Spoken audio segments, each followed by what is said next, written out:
India rhythm के खास programme बात पते की में आपका स्वागत है।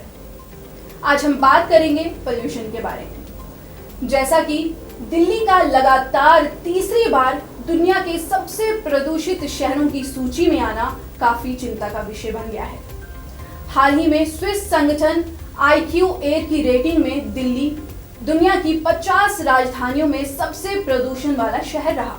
इतना ही नहीं, केंद्र सरकार ने भी एक रिपोर्ट जारी की थी जिसमें बताया गया था कि साल 2019 में सिर्फ और सिर्फ वायु प्रदूषण की वजह से भारत में लगभग 16 लाख से अधिक लोगों की मृत्यु हुई है। ऐसे में हमारे मन में तमाम सवाल उठते हैं। उन सारे सवालों का जवाब देने के लिए हमारे साथ मौजूद हैं दिल्ली के मशहूर पल्मोनोलॉजिस्ट डॉक्टर सुप्रीत बत्रा। नमस्कार। सबसे पहले तो सर आपका हमारे प्रोग्राम में स्वागत है। तो सर मेरा पहला सवाल आपसे यही होगा, जो भी मैंने अभी जिस चीज़ के लिए बोला, कि प्रदूषण कितना खतरनाक हो सकता है कि इससे लोगों की मौत तक हो रही है। जैसे हमें पता है कि ग्लोबल एस्टिमेट्स नियरली 1/3 ऑफ जो दुनिया की पॉपुलेशन है डेथ्स होती हैं वो पॉल्यूशन की वजह से होती हैं। तो किसी मैन मेड डिसीज़ की वजह से अगर डेथ होना is a very big risk factor. अब हम जानते हैं कि पॉल्यूशन कैसे हो सकता है। Yes, death is a very important risk factor. ये डेथ इसलिए होता है क्योंकि जो हमारे पॉल्यूशन है उससे वो ना कि हमारे लंग्स को इफ़ेक्ट करता है, हमारे हार्ट को इफ़ेक्ट करता है, इवन स्ट्रोक भी ब्रेन स्ट्रोक भी हो सकता है। तो ये जो हार्ट की प्रॉब्लम्स हैं, लंग की प्रॉब्लम्स हैं, अस्थमा, COPD जैसे जो फेफड़े की प्रॉब्लम्स होती हैं, ये सब प्रॉब्लम जो मुख्य कारण होते हैं डेथ के। अभी हम ये भी पाया गया है ग्लोबल एस्टीमेट से कि आजकल हम देख रहे हैं young death, pre mature death, mean 30-40 years के लोग भी मृत्यु का शिकार हो रहे हैं। क्यों? वन ऑफ द कॉजेज उनमें है एयर पॉल्यूशन। सो इतना air pollution is a man made disaster, man made thing, जो कि हम लोग ठीक कर सकते हैं।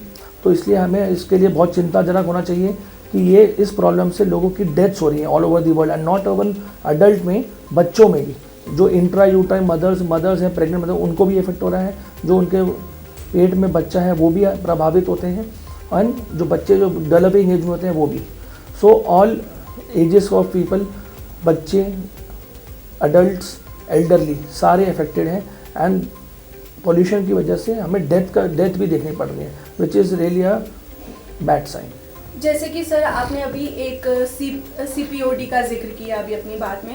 तो जैसे सर पहले सुनने में आता था कि जो लोग ज़्यादातर स्मोकिंग वगैरह करते हैं उन लोगों को इसकी ज़्यादा प्रॉब्लम होती है। लेकिन अब देखा जा रहा है कि पोल्यूशन के टाइम में खासकर कि ये वो लोग ज़्यादा हैं, मतलब जो पोल्यूशन की वजह से जिनको इसकी प्रॉब्लम हो रही है। तो सर एक बार आप ये CPOD को समझाते हुए हमें बताइए कि ये अस्थमा से अलग भी है या फिर ये उसी मतलब सेम है या उससे थोड़ा अलग है, या फिर अगर इससे कोई सावधानी है तो। एक्चुअली इसको हम बोलते हैं COPD। इसका फुल फॉर्म है क्रॉनिक ऑब्स्ट्रक्टिव पल्मोनरी डिसीज़। तो ये क्या होता है, ये उसका जो मुख्य कारण है वो होता है स्मोकिंग, जो वो all over the world. Other कारण जो है वो ये होता है बायोमास फ्यूल एक्सपोजर, जैसे कि जो लोग हमारे गांव में जो अंगीठी पे काम करते हैं, चूल्हा पे काम करते हैं, उसके धुएं से। और अब जो थर्ड मेजर कारण COPD का जो बताया जा रहा है वो according to the GOLD reports, जो ग्लोबल रिपोर्ट है, कि air pollution is the third leading cause of COPD। अब एयर पॉल्यूशन जो हमारे इतना बढ़ गया है कि इट्स लाइक हम लोग 20 से 60 सिगरेट्स के बराबर है पीना एक दिन में। इतना पॉल्यूशन है हमारे दिल्ली में और ऑल ओवर इंडिया में। तो जो पॉल्यूशन है वो इतना ख़तरनाक है कि हमारे पास पेशेंट आते हैं जो स्मोकिंग नहीं भी करते हैं, तो उनके लंग्स भी उनके समान होते हैं जो स्मोकिंग नहीं करते थे। तो उसमें क्या होता है कि जो हमारे सांस की नलियाँ हैं वो सिकुड़ जाती हैं, उनमें इन्फ्लेमेशन हो जाता है और उनमें वो बलगम प्रोड्यूस करते हैं। तो इसके सिम्टम्स जो मेनली होते हैं उसमें होता है खांसी होना, बलगम आना, कभी कभी काला बलगम भी आता है, और सांस फूलना, चलने पे सांस फूलना। And COPD is a progressive disease, मतलब ये उम्र के साथ, समय के साथ बढ़ती है। तो ये प्रॉब्लम जो हमारी मेन है, जो हमें पॉल्यूशन की वजह से होती है। Smoking is the most common कारण, और पॉल्यूशन उसका थर्ड लीडिंग कॉज ऑफ है COPD का इन द वर्ल्ड नाउ। सो हमें ये बहुत चिंताजनक बात है। क्यों? एक बार ये डिसीज़ हो गया तो it is only treatable, it is not curable. हम इसको ठीक कर सकते हैं, ख़त्म नहीं कर सकते हैं। तो ये बीमारी ऐसी है, इसमें पेशेंट को मौसम बदलने पे सांस की दिक्कत हो सकती है, सांस फूल सकता है, खांसी बलगम आ सकता है, और कभी कभी जब इन्फेक्शन हो जाता है तो बलगम का कलर भी येलो हो जाता है, जिसकी वजह से पेशेंट को ज़्यादा सांस फूलने लगता है और उनको कई बार आईसीयू में भी एडमिट करना पड़ता है। तो सर ये अस्थमा से रिलेटेड है, मतलब अस्थमा का ही आस्थमा डिफरेंट बीमारी है। आस्थमा इज यूजुअली एक एलर्जिक डिसीज़ है जो स्टार्ट्स इन चाइल्डहुड। तो asthma usually start in childhood, allergic disease है, उसके सिम्टम्स दूसरे होते हैं। उसमें हमारी सांस की नलियों में सूजन हो जाती है और वो यूजुअली स्टार्ट होती है, सीजनल होती है, मौसम चेंज होने पे होती है। उस टाइम पे हमारी सांस की नलियाँ जब सूज जाती हैं तो हमें एक वीजिंग साउंड आती है, और उसमें जो कॉफ होती है वो यूजुअली ड्राई कॉफ होती है, और वीजिंग होती है, मौसम चेंज होने पे होता है। तो वो asthma usually starts in childhood, बचपन में शुरू होती है। सीओपीडी का जो मुख्य कारण है स्मोकिंग है और अब एयर पॉल्यूशन है। तो ये दोनों ही डिफरेंट बीमारी हैं, बट अभी हमें ये भी देखा गया है कि ये जो पॉल्यूशन है ये अब देखा गया है कि आस्थमा को भी ये एलर्जिक डिसीजेस करता है, और एलर्जिक डिसीज आगे जाके अस्थमा बन जाती है। तो pollution is related to both asthma and as well as COPD, but asthma and COPD दोनों डिफरेंट बीमारियां हैं जो डिफरेंट एज ग्रुप को अफेक्ट करती हैं। एस्थमा यूजुअली बचपन में होता है, बच्चों में शुरुआत होती है, और सीओपीडी यूजुअली अडल्ट्स में होता है मोर देन 40 ईयर्स, 40 साल के बाद। ठीक है, तो सर इससे मतलब कैसे हम क्या ऐसी सावधानी बरतें हैं जिसकी वजह से हम मतलब खुद अपना ख्याल रख सकें कि कैसा कोई स्टेप ले सकें? तो सीओपीडी से अगर हमें बचना है, सबसे इम्पॉर्टेंट तो यही है कि हमें स्मोकिंग स्टॉप करना है, that is the main thing. लेकिन अगर कोई आसपास ऐसा है, और जैसे पोल्यूशन तो बहुत बड़ा रीज़न हो गया है। सो पोल्यूशन के लिए हमें पता है कि हमें पोल्यूशन कैसा होता है। देयर आर इंडोर, 2 टाइप्स का पोल्यूशन होता है, indoor air pollution, outdoor air pollution. अब आउटडोर एयर पोल्यूशन हमें पता है कैसे होता है, इट्स मोस्टली बिकॉज ऑफ ये जो व्हीकल एग्जॉस्ट होता है, मतलब गाड़ियों का धुआं है, एग्रीकल्चरल फ्यूम्स जो हमें पराली जलाने से होता है, फैक्ट्रीज में जो धुआं आता है इससे होता है। तो ये 3 मुख्य कारण है हमारे आउटडोर एयर पोल्यूशन के। अब हमारे घर में होता है इंडोर एयर पोल्यूशन। ऐसा नहीं कि हमारे जो इंडोर एयर पोल्यूशन होता है घर में, जो पोल्यूशन होता है वो बाहर से 5 गुना ज़्यादा होता है। कैसे? हमारे घर में हम लोग smoke stick, incense sticks use करते हैं, है, खाना बनाते हैं उसमें धुआं होता है। देन जो गाँव में चूल्हा यूज़ करते हैं, लकड़ी का चूल्हा या कोयला यूज़ करते हैं, या गाय का जो गोबर यूज़ करते हैं, उससे जो धुआं निकलता है उससे घर में पोल्यूशन होता है। क्यों? क्योंकि घरों में वेंटिलेशन पुअर होता है, तो उससे पूरी फैमिली धुआं इनहेल करती है। तो जब वो स्मोक इनहेल करते हैं, इट्स लाइक स्मोक, धुआं आपके लंग्स में जा रहा है, लंग्स को डैमेज कर रहा है। बाहर जाते हैं, पॉल्यूशन में भी एयर होता है, धुआं होता है, वो भी हम लेते हैं।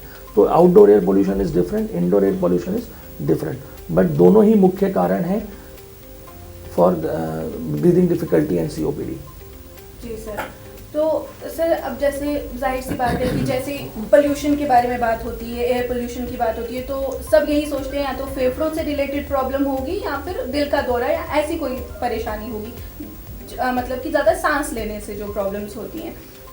लेकिन अगर WHO की माने तो वो बताते हैं कि इससे काफ़ी सारी प्रॉब्लम्स होती हैं। तो आप एक बार बता देंगे कि इससे कि कौन कौन सी प्रॉब्लम की तरफ लेके जाता है? तो सबसे पहले मैं बताना चाहूँगा, पॉल्यूशन से माइनर प्रॉब्लम्स ज़्यादा होती हैं। Minor problem starts with running nose, eyes में इचिंग होना, शरीर में खुजली होना, स्किन प्रॉब्लम्स भी हो सकती हैं, ये माइनर प्रॉब्लम्स हैं। फिर लोगों को जो एज वाले होते हैं, लोगों को जो खांसी बलगम होता है वो थोड़ा लंबा हो सकता है। यूजुअली एक एक्यूट वायरल, अगर वायरल इन्फेक्शन होता है 5 दिन रहता है, बट जब और पॉल्यूशन के टाइम पे होता है तो ये ज़्यादा भी हो सकता है, 7 दिन, 10 दिन, कई लोगों को 3-3 हफ्ते तक भी खांसी रहती है।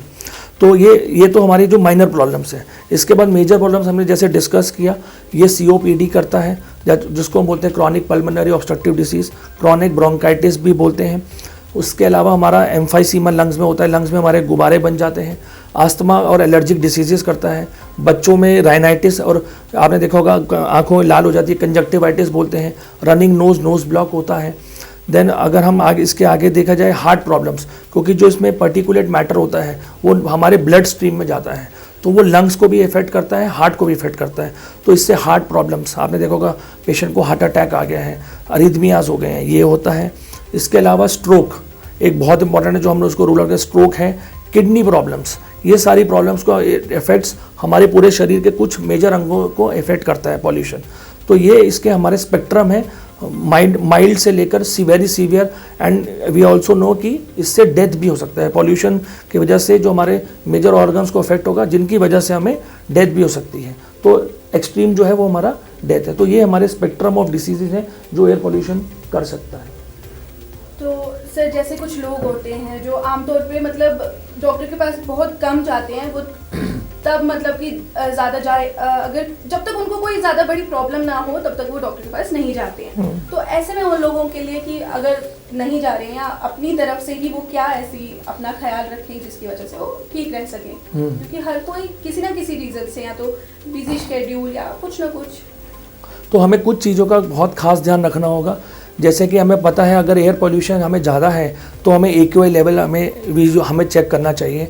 हमें उस टाइम पे अवॉइड करना चाहिए अर्ली मॉर्निंग आवर्स और लेट नाइट में। हमें अपने आउटडोर बाहर जाना, घूमने को थोड़ा नियंत्रित करना होगा।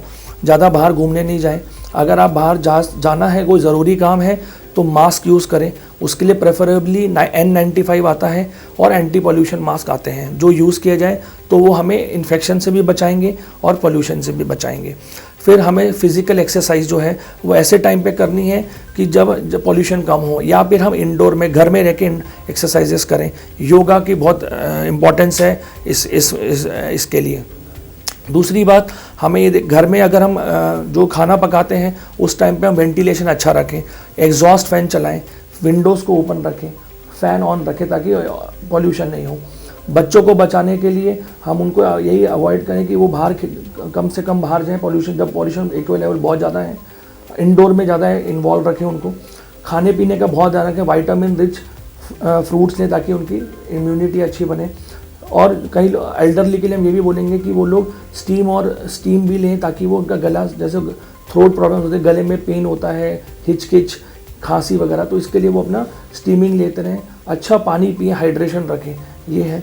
आजकल हमने ये भी देखा है कि रूम प्यूरीफायर्स, आजकल लोग एयर प्यूरीफायर्स ले रहे हैं। एयर प्यूरीफायर्स का भी कोई मेडिकल एविडेंस बहुत स्ट्रॉन्ग नहीं है, बट एयर प्यूरीफायर्स बेसिकली क्या करते हैं, एयर को सक करते हैं, फिल्टर करते हैं और फिर वापस एयर को प्यूरीफाई करके देते हैं। तो उसमें ये है कि वो जो हमारे घर में dust, allergens, fungal spores, bacteria, उनको कम कर देते हैं। तो उनका ज़्यादा एविडेंस नहीं है, but still they are good. अगर आपके घर में डस्टी है या रहता है तो आप एयर प्यूरीफायर यूज़ कर सकते हैं। और दूसरा बात, अपने घर का ह्यूमिडिटी कम रखें, मतलब इन द सेंस घर में ह्यूमिड ड्राई एयर हम यूज़ करें तो ये जो वैक्यूम क्लीनर्स वगैरह यूज़ करें, हेपा फिल्टर्स वाले। और जो एयर प्यूरीफायर भी हैं वो भी आजकल मार्केट में आते हैं हेपा टाइप, हेपा लाइट, ऐसा नहीं होना चाहिए, वो ट्रू हेपा फिल्टर्स होने चाहिए। और हमें जब एयर प्यूरीफायर सिलेक्ट करें तो हमें उसमें एक चीज़ है CADR, that is air control drawing rate. तो ड्राइंग रेट क्या है, that is should be more than minimum 300 और मोर देन 350 से ज़्यादा होना चाहिए। तो CADR, ट्रू हेपा फिल्टर्स, ये सब हमें चेक करना चाहिए। हेपा लाइट, हेपा टाइप फैब के एयर प्यूरीफायर मार्केट में अवॉइड करें जो आजकल चल रहे हैं। तो these are the major precaution जो हम ले सकते हैं एंड काफ़ी बचाव कर सकते हैं अपना।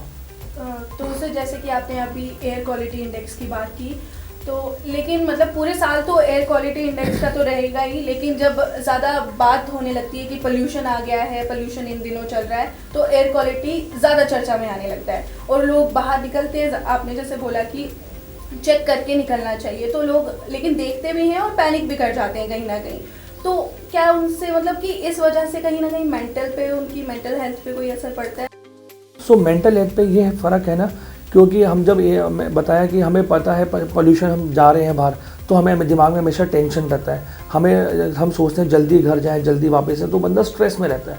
और एक मानसिक संतुलन भी बनाता है कि कोई घर का बंदा बीमार हो जाए, हम बाहर जाएं, इन्फेक्शन हो जाए, तो बहुत बुरा लगता है कि हम लोग ऐसा हमें नहीं जाना चाहिए था, बाद में ये भी सोचते हैं। तो बेसिकली आजकल हमने देखा कि इसमें कई लोगों को डिप्रेशन भी इन लोगों में आना शुरू हो गया है। बिकॉज अगर आपको आप पोल्यूशन की वजह से कोई बीमारी हो जाता है, कोई साइकोलॉजिकल, आपको कोई मेडिकल प्रॉब्लम हो जाता है, then people go into stress and आपको बाद में पता लगता है कि पोल्यूशन की वजह से मेरी तबीयत ख़राब हो गई। तो पेशेंट को एक मानसिक आ जाता है कि मैं उस टाइम पर अगर शायद अवॉइड करता तो मैं नहीं होता। तो पोल्यूशन का रोल यही है कि बेसिकली हमें वो जो हमारे इनडायरेक्ट हेल्थ पे जो इफेक्ट करता है, उसकी वजह से हमारा मानसिक संतुलन ख़राब हो सकता है। और हमारे एक पेशेंट को एक डर होता है कि मैं अगर बाहर जाऊंगा तो मेरे को कोई प्रॉब्लम नहीं हो जाए, कोई इन्फेक्शन नहीं हो जाए, कोई डस्ट पार्टिकल्स मुझे ज़्यादा इनहेल हो जाए या पॉल्यूशन हो जाए तो मेरे को कोई रेस्पिरेटरी सिम्टम्स हो जाए, या आस्थमा वालों को, COPD वालों को ये डर रहता है कि हम बाहर जाए हमारे सांस की दिक्कत नहीं बढ़ जाए, तो उनको ये भी डर रहता है। इसलिए वो कई पेशेंट्स क्या करते हैं, वो घर से बाहर ही नहीं निकलते। एंड वो मैंने देखा है मेरे कई पेशेंट जो विंटर्स में सिर्फ घर में ही रहे और घर में रहते रहे तो उनको डिप्रेशन हो गया, क्योंकि हम 6 महीने बाहर ही नहीं गए। क्यों? क्योंकि बाहर जाएंगे हमें डर ये था कि हमें सांस की दिक्कत नहीं बढ़ जाए, तो वो दिक्कत ना बढ़ जाए उसकी वजह से वो लोग बाहर ही नहीं निकले, घर में ही रहे। और कई बार है ना घर में बैठे बैठे भी उन लोगों को दे गेट इनटू डिप्रेशन, एक ही चीज सोच के कि हम जा नहीं सकते, बिकॉज आपकी इट्स अफेक्ट जो सोशल लाइफ ऑल्सो, वो सोशल लोगों से सोशल नहीं हो पाते, मिल नहीं पाते, तो that also affect the psychology. इतना सोचते हैं अगर बाहर निकलेंगे ज़्यादा नहीं तो ऐसा लगता है कि स्किन प्रॉब्लम हो जाएगी, हेयर फॉल्स हो जाते हैं, हर एक चीज़ इससे कहीं ना कहीं बिल्कुल इंटरकनेक्टेड है। तो आपका बहुत बहुत धन्यवाद। कुल मिलाकर इस बातचीत से ये पता लगता है कि यदि प्रदूषण को नज़रअंदाज किया जाए तो आगे चलकर ये हमारे स्वास्थ्य पर गहरा प्रभाव डाल सकता है। वहीं एक तरफ जहां देश तेजी से आगे बढ़ रहा है तो दूसरी तरफ रोजमर्रा की यही तेजी हमारी और आपकी सेहत पर कई तरह का नकारात्मक प्रभाव डाल रही है। प्रदूषण उनमें से एक है।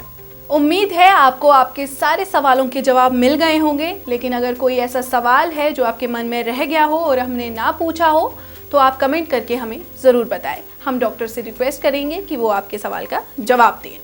फिलहाल के लिए इतना ही। अगली बार फिर मुलाकात होगी ऐसे ही किसी नए विषय के साथ।